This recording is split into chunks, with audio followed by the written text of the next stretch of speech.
आज मैं आपको लेकर जाने वाली हूँ एक ऐसे रोमांचक यात्रा पर, एक एडवेंचर पे। आपने सही सुना, adventure. Where adventure dare to meet danger, it's I call adventure. ये कहानी शुरू होती है एक छोटे से गांव की एक बच्ची से, जो कि मध्य प्रदेश की सबसे गहरी जगह पातालकोट के पास एक छोटे से गांव से आती है और विश्व के सबसे ऊंची चोटी जो कि माउंट एवरेस्ट का शिखर, वहां पर पहुंचती है। तो आइए, मैं भावना डहरिया आपको लेकर चलती हूं अपने एडवेंचर पर। छिंदवाड़ा जिले के एक छोटे से गांव तामिया, जहां प्रकृति के बीच मेरा जन्म हुआ। और जब मैं 7वीं कक्षा में पहुंची और मैंने जीके पर माउंट एवरेस्ट और पर्वतारोहण के बारे में जब पढ़ा और मैंने अपने टीचर से पूछा कि मुझे भी पर्वतारोही बनना है, मुझे क्या करना होगा, तो पूरी क्लास के साथ टीचर भी हंसने लगे कि भावना क्या बोल रही हो, ये हर किसी के बस की बात नहीं है। और ऑब्वियसली ये हर किसी के बस की बात नहीं है, क्योंकि माउंट एवरेस्ट पर चढ़ना मतलब अपने आप को दूसरी लाइफ देना, या ये कहूँगी कि आपके सामने मैं आज खड़ी हूँ तो ये एक ऐसे सफ़र को, अपनी लाइफ को चुनौती देकर मैं आज आपके सामने खड़ी हो पाई हूँ।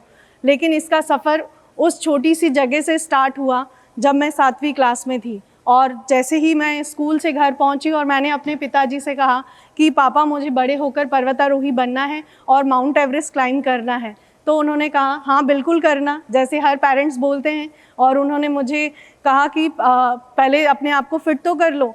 तो मैंने कहा बिल्कुल करूँगी। क्लास बाय क्लास मैं बढ़ती चली गई, 7th 8th 9th 10th 11th।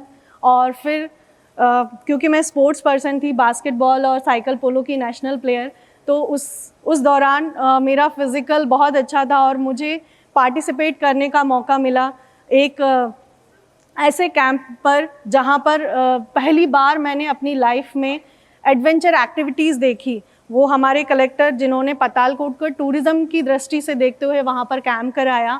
और उससे पहले मुझे बिल्कुल भी नहीं पता था, मुझे क्या पूरे तामिया में किसी को पर्वतारोहण के बारे में नहीं पता था। ना स्मार्टफोन हुआ करता था, ना ही टीवी। उस टाइम पे मेरे घर टीवी भी नहीं थी कि मैं कैसे पता करूं कि ये माउंटेनिंग क्या होता है। बट मेरे पिताजी ने ये कहा कि भावना, पर्वतारोही का काम क्या है। मैंने कहा पापा, पहाड़ चढ़ना। तो बोले फिर तुम तामिया के सारे पहाड़ चढ़ लो। तामिया में खाइयों से ज़्यादा, पहाड़ों से ज़्यादा खाइयाँ हैं, इसलिए उसको पातालकोट कहा जाता है। तो जितने छोटे मोटे पहाड़ थे वहाँ पर मैंने सारे क्लाइंब किए और अपने आप को एक पर्वतारोही समझने लगी। और यहाँ से शुरू होती है मेरी जर्नी, जब मैं अपने आप को पर्वतारोही कहने लगी थी। लेकिन मैंने कुछ ऐसा किया नहीं था जिससे मैं अपने आप को ये कहूँ सिर्फ तामिया के पहाड़ चढ़ने पर। लेकिन मेरे लिए मेरे पिताजी का वही मोटिवेशन बहुत ज़्यादा अच्छा था कि तुम तामिया के पहाड़ चढ़ो। और जब भी मैं खुश होती थी या दुखी होती थी तो हमेशा पहाड़ों पर चले जाया करती थी। और मेरे पिताजी को कई बार सुनने को भी मिलता था कि तुम्हारी लड़की तो अकेले अकेले घूम रही थी पहाड़ों पर, उसको समझाओ ऐसे ना घूमा करे, भूत लग जाएगा। बहुत मेंटालिटी होती गांव में, हर टाइप के लोग होते हैं और इस टाइप की बातें चलती है।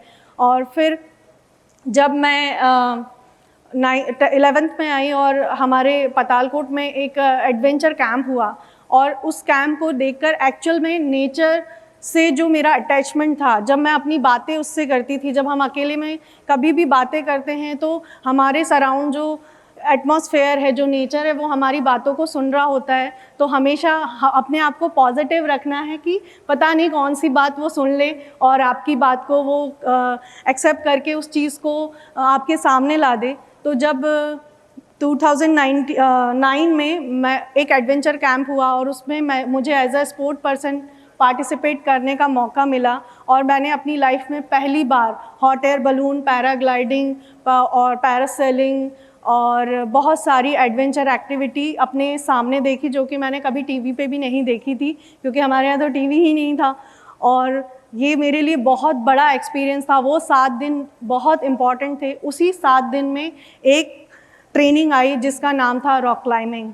और रॉक क्लाइंबिंग, मुझे बिल्कुल नहीं पता था कि रॉक क्लाइंबिंग का मीनिंग क्या होता है और वो रिलेटेड टू माउंटेनिंग है, ये भी मुझे नहीं पता था। लेकिन जो इंस्ट्रक्टर हमको ये एक्टिविटी कराने वाली थी, उससे मुझे पता चला कि वो उन्होंने जब अपना इंट्रोडक्शन दिया कि वो एक माउंटेनियर है और वो हमको अब रॉक क्लाइंबिंग कराएंगी, तो मैं बहुत खुश हो गई कि वाह, जिस चीज़ के लिए मैं पागल हूँ, जिस चीज़ के सुनने, मतलब मुझे कोई ऐसा व्यक्ति मिल जाए वो पता करने के लिए, आज शायद मुझे सही पर्सन मुझे मिल गया है। बट उन्होंने मुझे बहुत लाइटली लिया और कहा मैंने जब उनसे पूछा कि मुझे आपके जैसा बनना है, मुझे क्या करना होगा, तो उन्होंने कहा अरे बेटा, ये इतना आसान नहीं होता है, इसके लिए इंस्टीट्यूट होते हैं और वहाँ पर कोर्स करना रहता है और फिर तब आप जाकर माउंटेनियर बनते हैं। तो फिर मैंने कहा ये इंस्टीट्यूट कहाँ है? तो उन्होंने कहा कि ये बहुत दूर है इंडिया, मतलब यहाँ से तो बहुत दूर है और ये नॉर्थ साइड होते हैं, हिमाचल या आपको उत्तराखंड साइड जाना होगा। तो मैंने कहा ठीक है। मेरे लिए इतना भी गाइडेंस बहुत ज़्यादा था और उन्होंने मुझे बहुत ही हल्के में लिया था कि ये कहाँ जाएगी।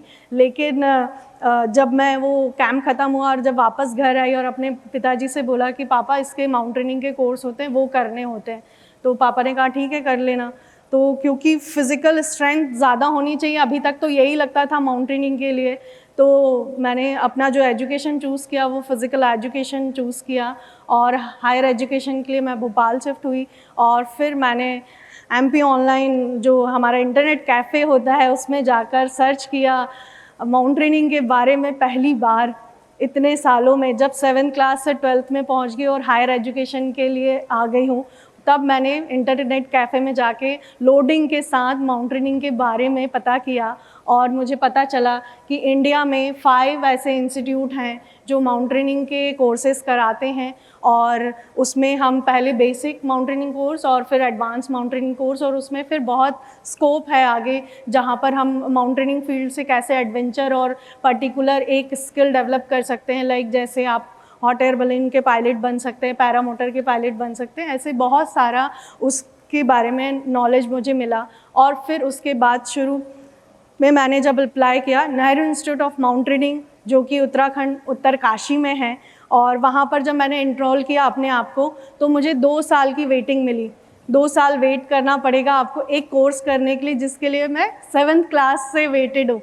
तो जब मैं 2 साल वेट करने के बाद जब मेरा नंबर आया और मैंने बेसिक कोर्स किया, और ये बेसिक कोर्स जो था वो कमांडो ट्रेनिंग से कम नहीं था। इसमें हमको 40 kg का वेट लेकर चलना, और जैसे आइस फॉल अगर यहाँ पर हो जाए तो कितना अच्छा लगेगा, हमको लगेगा वाओ आइस, जब हम टीवी में देखते हैं स्नोफॉल हो रहा है, आइस है, तो बहुत अच्छा लगता है। लेकिन एज अ माउंटेनियर हमारे लिए वो आइस कितनी इम्पॉर्टेंट है, उसकी टेक्निक कैसी है, अगर हम इसमें इंजॉय करने लगेंगे तो ये हमारे लिए बहुत ही हार्मफुल भी हो सकता है। हमें ये देखना होगा कि हार्ड आइस है तो कैसे क्लाइंब करना है, कौन सा इक्विपमेंट यूज़ करना है, स्नोफॉल हुआ है तो हमको उस पर कैसा क्लाइंब करना है और कितने % स्नोफॉल हुआ है, क्या 180 की स्पीड में हवा चलती है माउंटेन्स में, तो ये सारी चीज़ों का ध्यान रखना होता। तो ये सारी जो ट्रेनिंग थी मैंने वहाँ पर ट्रेनिंग के दौरान ली। फिर एडवांस कोर्स किया, फिर MOI किया, जिसको मेथड ऑफ इंस्ट्रक्शन बोला जाता है,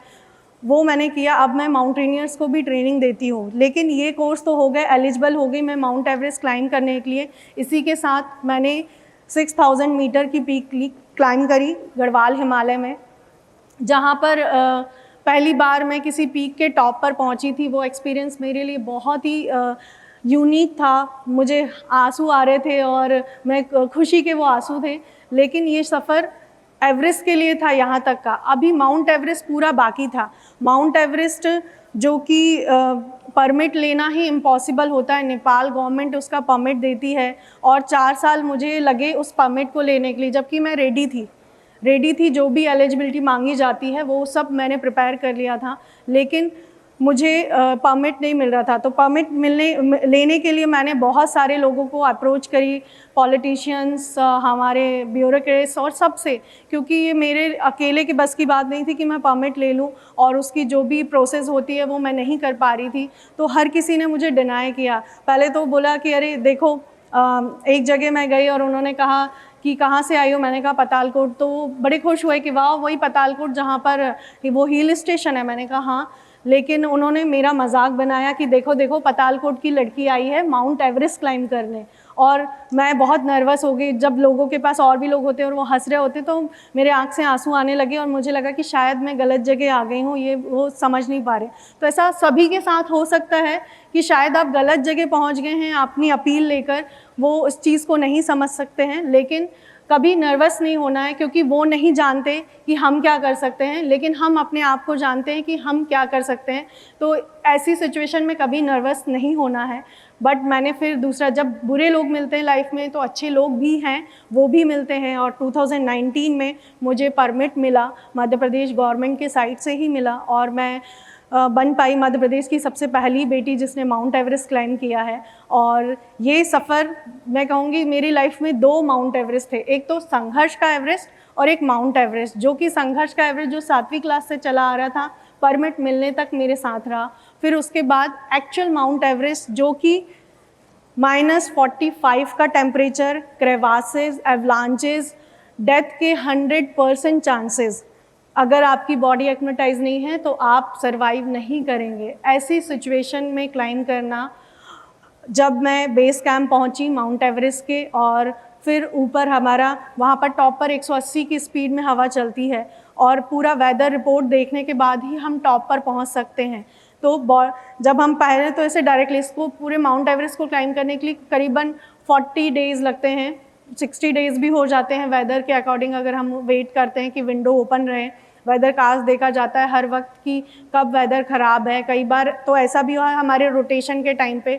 इसमें क्या होता है कि हम क्लाइम करते हैं, बेस कैंप से कैंप 1 जाते हैं, फिर वापस बेस कैंप आते हैं, फिर कैंप 1 जाके 2 जाते हैं, फिर वापस बेस कैंप आते हैं, फिर बिलो कैंप 3 तक जाते हैं जहाँ तक हम ब्रीथ कर सकते हैं, फिर वापस बेस कैंप आते हैं। ये हम इसलिए करते हैं क्योंकि बॉडी एक्मेटाइज हो और हमारे पास इतना सारा सामान होता है आगे के लिए भी, हमारा कुकिंग का सब सारी चीज़ें। तो जब हम रोटेशन करते हैं तो हम ये सामान को वहाँ पर ड्रॉप करते हुए चलते हैं जहाँ पर हमको नेक्स्ट स्टॉप लेना है, और फिर नीचे आ जाते हैं। और फिर फाइनल हमारी विंडो ओपन होती है। विंडो ओपन होना मतलब टॉप पर इस पूरे 2 महीने पर 3 या 4 ऐसे दिन होते हैं जब हम वहाँ पर पहुँच सकते हैं। उसके अकॉर्डिंग हम फिर बेस कैंप से स्टार्ट करते हैं। कैंप 1 जाते हैं, कैंप 2, 3 कैंप से हमको ऑक्सीजन सिलेंडर लगाना होता है। ऑक्सीजन सिलेंडर लगाकर हम क्लाइम करते हैं, और सब क्योंकि पूरे क्लाइंबर्स होते हैं, एक के पीछे एक क्लाइम कर रहे होते हैं। कैंप 3 से 4 के बीच एकदम स्टीफ चढ़ाई है, और जब मैं क्लाइम कर रही थी, ये बहुत ही इम्पॉर्टेंट मोमेंट है जो मैं आपको शेयर करना चाह रही हूँ। जो एक हर्डल आ रहा था, और जुमार एक इक्विपमेंट होता है जो रोप पे प्लग होता है और सिर्फ ऊपर जाता है, उसमें हम बॉडी वेट पुल करते हैं और लॉक हो जाते हैं, नीचे नहीं आते। फिर अपने बॉडी को पुश करते हैं ऊपर की साइड और लॉक होके ऊपर क्लाइम कर रहे होते हैं। तो जब ऐसे एंगल आया और हम सब क्लाइम कर रहे थे, और एक जगह हडल आ रहा था जहाँ से लोग चाह रहे थे कि अब ऊपर नहीं जाना है, वापस नीचे आना है, तो किसी को क्रॉस करने में बहुत दिक्कत होती है। और जब हम माइनस टेम्परेचर में होते हैं तो ज़्यादा देर रुक भी नहीं सकते। अगर हम ज़्यादा देर रुकेंगे तो हमारी बॉडी फ्रोज़ होने लगेगी, हमको फ्रोस्ट बाइट हो सकता है, हम एक जगह जम सकते हैं, हमारी डेथ हो सकती है। तो हमको बॉडी में ब्लड सर्कुलेशन बनाए रहने के कारण मूवमेंट बनाए रखना होता है, धीरे धीरे धीरे धीरे क्लाइम करना रहता है। और फिर जब मैंने देखा कि वहाँ पर हडल क्यों आ रहा है, क्यों लोग रुक रहे हैं, जिसके कारण हमें भी रुकना पड़ रहा था, जिस रोप से हम क्लाइम कर रहे थे उस रोप पर एक डेड बॉडी बंधी हुई थी जिसको नीचे लेकर आना था। तो शेरपाज ने उस रोप में ही डेड बॉडी बांधी, क्योंकि खाई है, अगर डेड बॉडी को छोड़ेंगे तो वो नीचे चली जाएगी कहीं पर भी, तो उसको उस रोप पे बांध रखी है। और जब मैं उस डेड बॉडी के पास पहुँची और मैंने देखा कि ये तो मतलब भलाई मैं माउंटेनियर हूँ, बट एक एज अ ह्यूमन बीइंग एक हमारे अंदर फेयर होता है डेड बॉडी को लेकर, वो मेरे सामने आया और मुझे अपना जुमार और एंकर आगे लगाना था। तो मैंने उस डेड बॉडी के ऊपर हाथ रखकर अपने पैर को क्रॉस किया और एक बहुत डीप ब्रीथ ली कि जो भी सिचुएशन इस पर्सन के साथ हुई है वो मेरे साथ ना हो, और मैं अब मुझे इतना अवेयर रखना गॉड कि मैं अच्छे से क्लाइम कर पाऊँ। फिर मैं कैंप 4 पहुँची। कैंप 4 को डेड जोन बोलते हैं। डेड जोन में वहाँ पर ऐसा क्लाइमेट होता है कि अगर आपकी बॉडी एक्मेटाइज नहीं है और आपके पास ऑक्सीजन प्रॉपर भी है तो भी आपकी डेथ हो सकती है।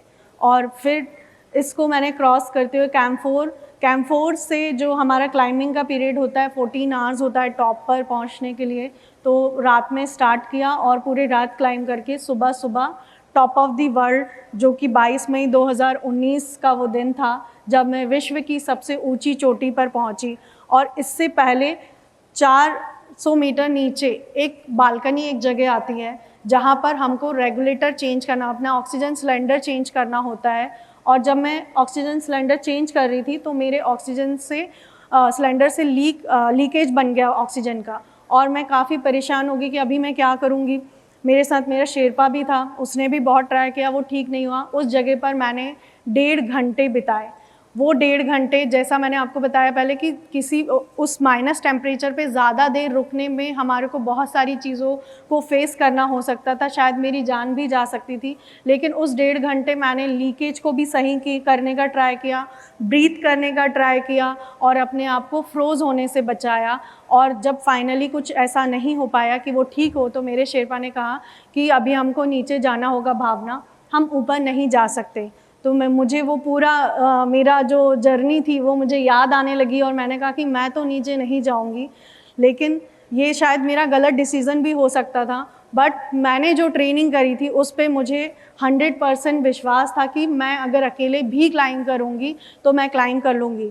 जैसे हम एज अ स्टूडेंट हमारे पास एक सिलेबस आता है, और हम उस सिलेबस को अगर कंप्लीट नहीं करते हैं तो उससे रिलेटेड अगर कोई क्वेश्चन आ जाएगा तो हम आंसर नहीं दे पाएंगे। लेकिन अगर हमने हमारा सिलेबस कंप्लीट कर लिया, फिर वो इधर से पूछे या उधर से, हम उसका आंसर दे पाते हैं। तो इसलिए मैंने अपनी ट्रेनिंग में अपना 100% दिया था। तो मैं उस सिचुएशन को हैंडल करने के लिए रेडी थी, और मैंने डिसाइड किया कि मैं अकेले क्लाइंब करूंगी उसके बाद। और मैंने अकेले क्लाइंब किया और मैं टॉप ऑफ द वर्ल्ड पहुंची, और आज आप लोगों के सामने भी हूँ। और ये जर्नी यहीं पर ख़त्म नहीं हुई। फिर उसके बाद मैंने डिसाइड किया कि मैं 7 महाद्वीप के हाईएस्ट माउंटेन को क्लाइंब करूंगी, और जिसमें से मैं 5 कर चुकी हूँ, और जो लेफ़्ट हैं वो भी मैं जल्द से जल्द कंप्लीट करूंगी। इसको मैं बोलती हूँ adventure. Thank you so much.